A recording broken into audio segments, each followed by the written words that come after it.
Bismillahirrahmanirrahim. Assalamualaikum warahmatullahi wabarakatuh. Bagaimana kabarnya anak-anak hari ini? Alhamdulillah semuanya sehat walafiat, dan mudah-mudahan kita semua selalu dalam lindungan Allah Subhanahu wa taala sehingga kita bisa belajar dan mendapat ilmu yang bermanfaat. Amin Allahumma amin. Baiklah anak-anakku sekalian, untuk pelajaran sejarah kebudayaan Islam atau SKI pada hari ini kita akan tetap melanjutkan bab 2, yaitu ketabahan Nabi Muhammad SAW dan para sahabat dalam berdakwah. Namun kalau kemarin kita sudah membahas tentang ketabahan Nabi Muhammad SAW, kita sekarang akan melanjutkan yang poin B, yaitu ketabahan para sahabat Nabi, yaitu halaman 19. Coba bukunya dibuka halaman 19. Sudah semua anak ya? Kalau sudah, mari kita perhatikan dan kita simak pembelajaran pada hari ini. Namun sebelum kita mulai belajar, marilah kita berdoa bersama-sama agar mendapat ilmu yang bermanfaat. Bismillahirrahmanirrahim. Rabbi zidni ilma warzuqni fahma. Ya Allah, tambahkanlah ilmu kepadaku dan beri aku pemahaman. Amin amin ya rabbal alamin. Baiklah anak-anakku semua, perhatikan ketabahan para sahabat Nabi. Meskipun pengikut Nabi Muhammad SAW masuk Islam secara sembunyi-sembunyi, akhirnya diketahui juga oleh para pemuka Quraisy yang menentang ajaran Islam. Mereka sangat terkejut karena ajaran Islam telah masuk ke rumah-rumah mereka. Sebagian dari budak-budak mereka dan anggota keluarganya ada yang tidak menyembah berhala lagi karena telah mengikuti ajaran Islam yang dibawa oleh Nabi Muhammad SAW. Mengetahui hal tersebut, kaum kafir Quraisy memaksa budak-budak yang sudah masuk Islam itu agar kembali menyembah berhala. Namun para budak yang telah masuk Islam itu menolak. Kaum kafir Quraisy sangat marah dan menyiksa mereka di luar batas peri kemanusiaan. Mereka dipukuli, dicambuk, diikat di tiang, tidak diberi makan dan minum.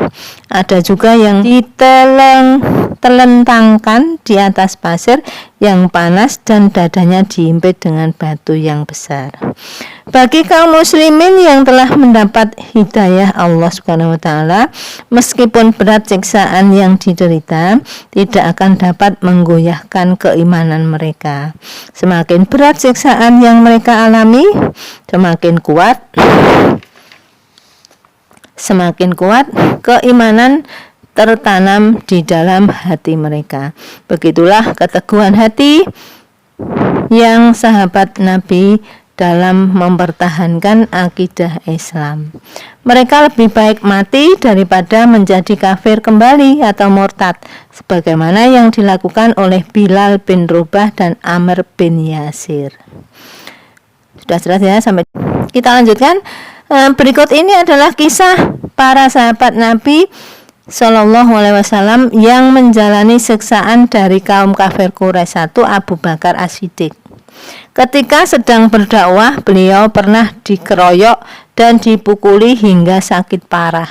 Tetapi untungnya beliau ditolong dan diselamatkan oleh orang-orang dari kaum Taimi.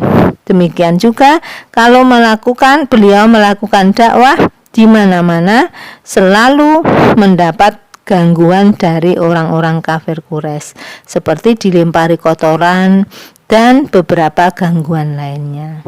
Itu yang dialami oleh Abu Bakar As-Siddiq. Kemudian yang kedua yaitu Utsman bin Affan. Ketika baru masuk Islam, beliau dikurung di dalam kamar gelap oleh Hakam bin Umayyah, pamannya yang masih kafir. Di dalam kamar itu ia disiksa dan diancam akan dibunuh jika tidak meninggalkan Islam. Tetapi keimanan Utsman sangat kuat sehingga setiap dipaksa keluar dari Islam, ia berkata, "Demi Allah, saya tidak akan meninggalkan Islam." Itu Utsman bin Affan. Kemudian yang ketiga, Zubair bin Awam. Ketika diketahui saudara-saudaranya bahwa ia telah masuk Islam dan mengikuti ajaran Nabi Muhammad SAW, beliau ditangkap dan diikat pada sebuah tiang dan dipukuli hingga sakit. Namun beliau tetap teguh pada keyakinannya untuk mengikuti ajaran Allah Subhanahu wa taala. Kemudian yang keempat, Abu Fukaikoh. Abu Fukaikah ini adalah hamba saya atau budak pada keluarga Sofwan bin Umayyah. Secara diam-diam Abu Fukaikah masuk agama Islam. Namun suatu ketika Abu Fukaikah dipanggil majikannya. Ia ditanya tentang agama Islam. Abu Fukaikah mengaku terus terang bahwa ia telah masuk Islam. Akibatnya ia pun disiksa seperti Bilal bin Rabah. Kemudian yang kelima, Khabbab bin Al-Ar. Khabbab ini adalah seorang pandai besi yang masuk Islam pada awal dakwah Nabi Muhammad SAW. Khabbab ini diculik dan disiksa oleh kaum kafir Quraisy di tengah padang pasir dengan tangan dan kaki diikat.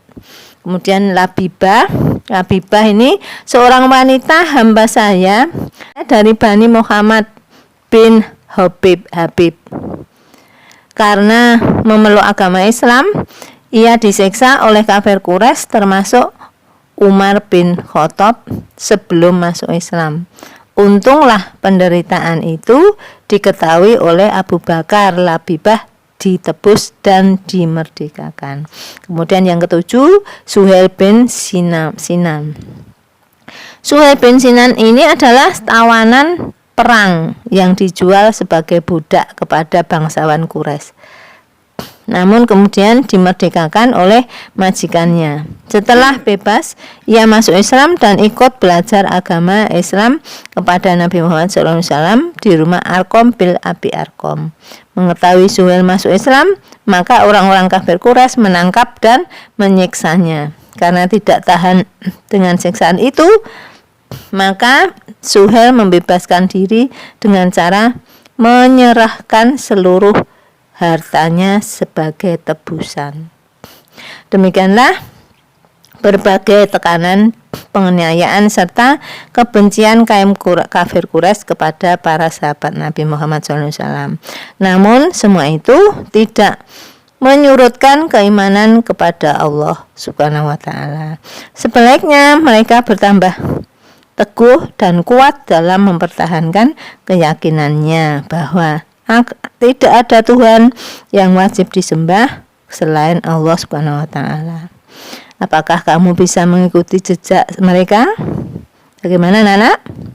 Teguh pendirian dalam membela kebenaran dan tidak pernah putus asa adalah nilai-nilai yang dapat kamu teladani dari kisah-kisah di atas. Jadi kalau kita belajar, kita tidak boleh putus asa, harus rajin, tetap belajar. Insya Allah kalau sekali tidak bisa, misalnya contoh menghafal. Kalau menghafal itu sekali dua kali belum hafal, diulang lagi sehingga akhirnya akan hafal.